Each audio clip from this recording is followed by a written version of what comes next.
दोस्तों, भारत का सूर्ययान यानी कि आदित्य L1 जो कि आज इसरो ने लॉन्च किया है, क्या वो सूरज की गर्मी से जल जाएगा?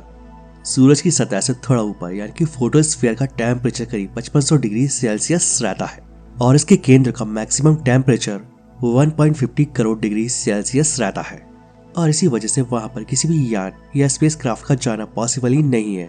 और धरती पर इंसानों के द्वारा बनाई गई ऐसी कोई भी चीज नहीं है जो कि सूरज की गर्मी को बर्दाश्त कर सके और इसी वजह से स्पेसक्राफ्ट को सूरज से एक उचित दूरी पर रखा जाता है या फिर उसके आसपास से गुजारा जाता है। इसरो ने आज यानी कि 2 सितंबर 2023 की सुबह 11:50 पर आदित्य L1 मिशन को लॉन्च किया और ये भारत की पहली स्पेस बेस्ड ऑब्जर्वेटरी है।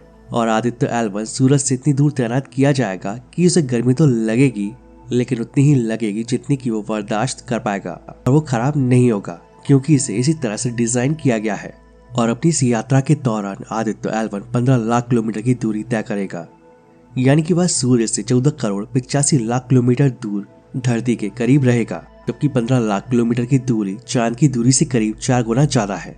और लॉन्चिंग के लिए इस्तेमाल किया जा रहा PSLV XL रॉकेट, जिसका नंबर है PSLV C57।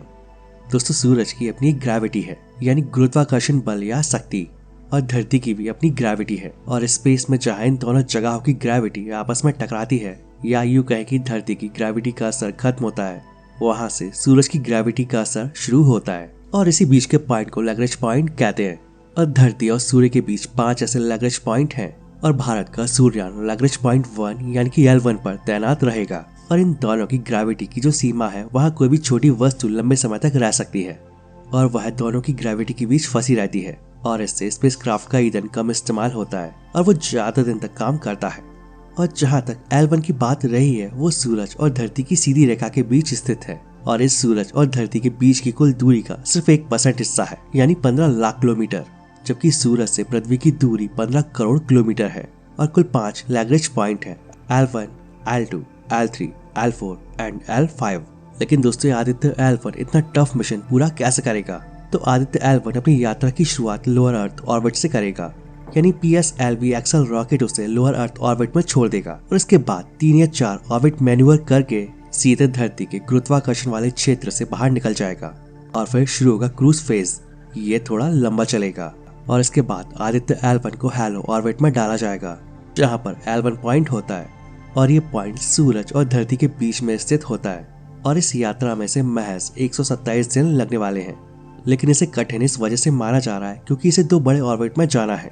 इसका पहला कठिन ऑर्बिट है धरती के ग्रेविटेशनल फोर्स से बाहर निकलना, क्योंकि धरती अपनी गुरुत्वाकर्षण शक्ति से उसके आसपास की हर चीज को खींचती है। इसके बाद है क्रूज फेज और हैलो ऑर्बिट में L1 पोजीशन को कैप्चर करना।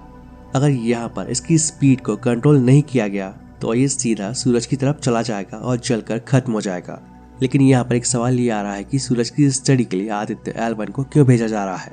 दोस्तों, सूरज से हमारे सौर मंडल का ऊर्जा यानी कि एनर्जी मिलती है और इसकी उम्र करीब 4.5 करोड़ साल मानी जाती है और बिना सौर ऊर्जा के धरती पर जीवन संभव नहीं है। और सूरज की ग्रेविटी की वजह से ही सौर मंडल के सभी ग्रह टिके हुए हैं, नहीं तो वो कब के गहरे अंतरिक्ष में तैर रहे होते।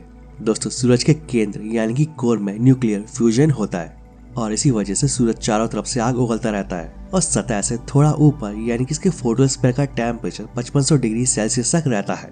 और सूरज की स्टडी इसलिए भी की जा रही है ताकि उसकी बदौलत सौर मंडल के बाकी ग्रहों की समझ भी बढ़ सके।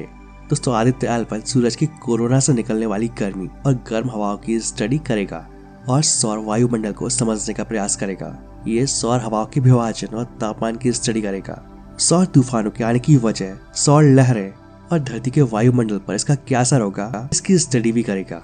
तो दोस्तों, अब आपको क्लियर हो गया होगा कि आदित्य L1 सूरज के पास जाकर भी क्यों नहीं चलेगा।